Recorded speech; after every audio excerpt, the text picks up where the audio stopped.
Howie Hawkins is the next one. He's a Green Party member and former Green candidate for governor of New York. He writes, the Sanders campaign revealed two realities that demonstrated the socialist left can build an independent mass party of the left. First, the Big Sanders vote demonstrated mass support for progressive social and economic policies. Second, the 2.5 million contributors who gave $230 million to Sanders' campaign in small contributions revealed that the ordinary people will finance a political movement for progressive change on a scale that can compete with corporate candidates of the two-party system. The Democratic Party will be a graveyard for Sanders' demands. The Democratic Party is not only ideologically capitalist, it is structurally capitalist. The real power structure of the Democratic Party is a shifting coalition of entrepreneurial candidates and their campaign organizations that compete for donations from the corporate rich. You might call those donations investments. These campaign organizations trump party committees and platforms. Democratic candidates and politicians owe their investors, not formal party structure. If Sanders supporters enter this swamp, they will lose their very identity as an alternative. The other swamp to avoid is a retreat to single-issue movements that try to pressure instead of replace the politicians of the two corporate party system. The nonprofit industrial complex is another capitalist market where professional staffs compete for foundation and government grants, whose ultimate source of funding is rich corporate donors to the foundations and the politicians. The power struggle over who gets the grants pacifies these advocacy organizations, reducing them to supporting and lobbying Democrats for minor ameliorations. It is a divide and rule process that pits issues and constituencies against each other. The Sanders campaign demonstrated that there is a mass base for a different kind of politics, for a mass membership party where party candidates and leaders are accountable to the membership and the platform they approve. Such a party can participate in or initiate movements demanding reforms with significant resources and organizations that are accountable to a popular base, not corporate funders.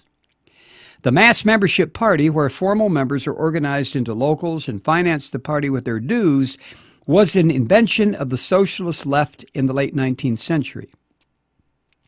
It was how the workers' movement and its small farmer allies were able to build movements to win the universal franchise, to organize labor unions and cooperatives, and to effectively compete in elections against the older top-down parties of the landed and business elites that were based on their legislative caucuses and wealthy sponsors rather than a formal membership with democratic rights in their party.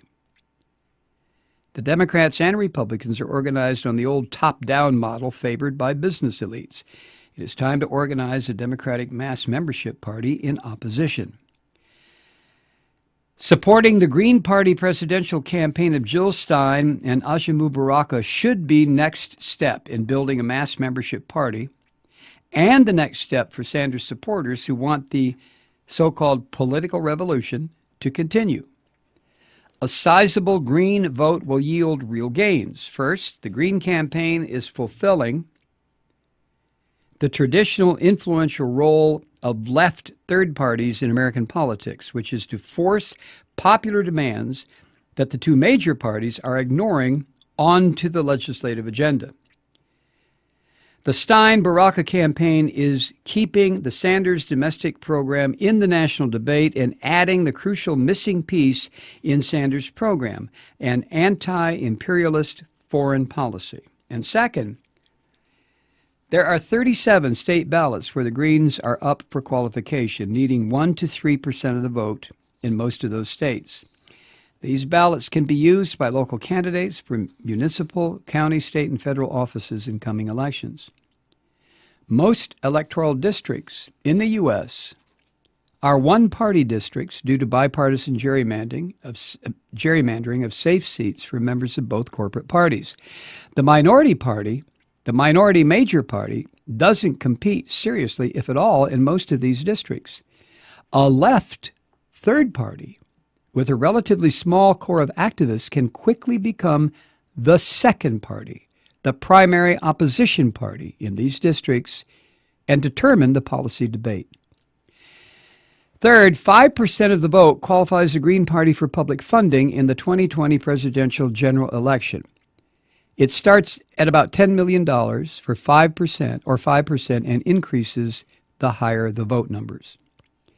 And fourth, the experiences, organization, and supporter list developed in canvassing voters in support of the Stein-Baraka ticket can be used to build local movements and party organizations starting right after the November 8 election. The fight to defeat Trans-Pacific Partnership in the lame duck session of Congress begins on November 9. The process of building a mass party of the left from the bottom up continues right after the election.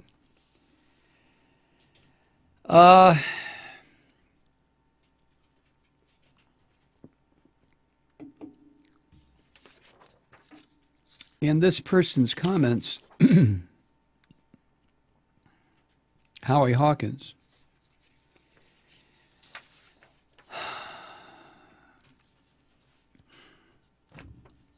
I don't mean to be the skunk at the picnic, but in listening to what I just read and reading what I just read, I see kind of the boilerplate left style commentary about, all right, this is what we need to do. This is where we need to go. and not, again, not to be a prick about this. I'm not trying to be, but you know, I heard this 40 years ago.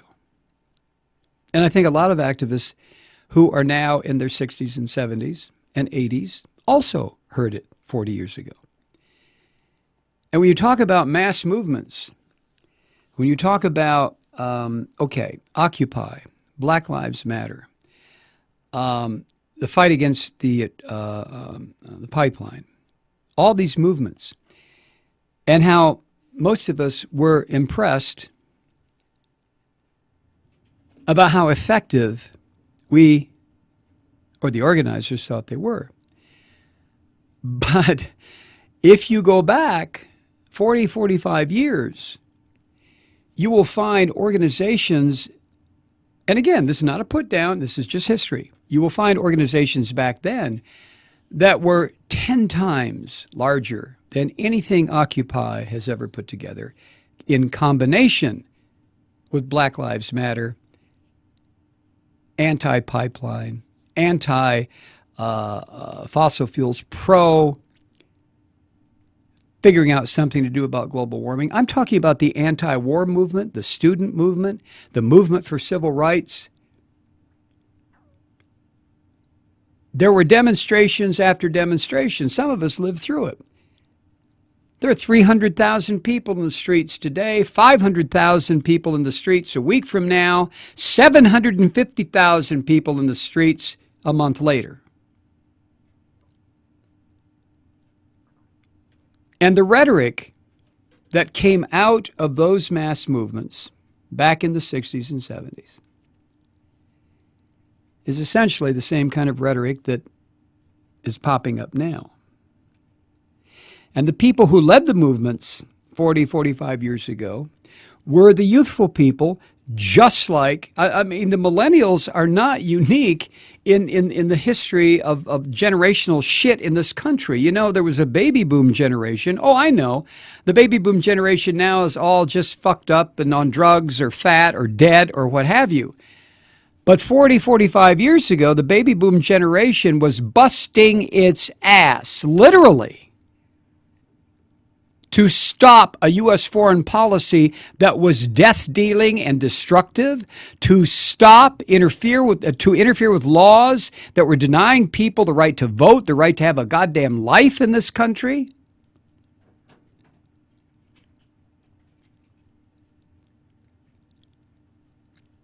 All of which is not to say any of this is futile. I don't think it is. I think every generation that is concerned about the direction we seem to be going, the brick wall we're approaching at 100 miles an hour, every generation has to figure out all over again